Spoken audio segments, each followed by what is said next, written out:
क्या सरकार के लिए ये संभव है कि वो मक्का खरीद ले? अगर वो मक्का खरीद लेगी तो क्या करेगी?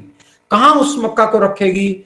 वो मक्का जिन राज्यों में खरीदी जाएगी वहां से उसको दूसरे राज्यों में ले जाना पड़ेगा, तो सरकार को बहुत बड़ा नुकसान उसमें हो जाएगा। इसी तरीके से अगर हम बाकी कमोडिटीज की भी बात करें, वो चाहे बाजरा हो, चाहे रागी हो, और जो 22 कमोडिटीज है जिसका एमएसपी डिक्लेयर होता है, तो सरकार के लिए मैं बिल्कुल साफ तौर पे ये बात कह सकता हूं, ये संभव नहीं है कि सरकार सारी चीजों को एमएसपी पे खरीदे। अब लास्ट पॉइंट ये है कि मान लिया कि सरकार सब चीजों को एमएसपी पे नहीं खरीद सकती, तो साहब किसान क्या करे?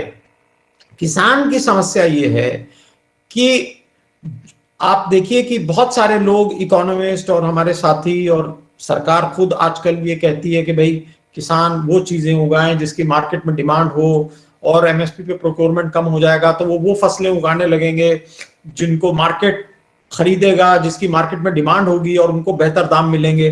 किसानों का कहना यह है, और मैं किसानों से पूरी तरह सहमत हूं, कि साहब हमको वो तरीका बता दीजिए, आप हम वो फसल हमें बता दीजिए जिसका उचित मूल्य हमको बाजार से मिल सके।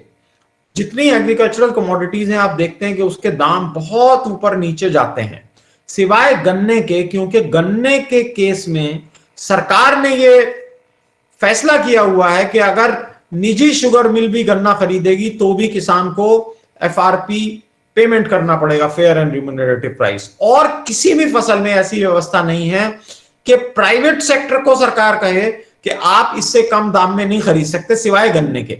इसीलिए गन्ने की फसल और सभी फसलों के मुकाबले में सबसे ज्यादा लाभदायक है। तो सवाल ये उठता है कि किसानों के इस सवाल का क्या जवाब दिया जाए कि ऐसी कौन सी फसल हम उगाएं साहब कि जिसके हमको मुनासिब दाम मिल चुके हैं।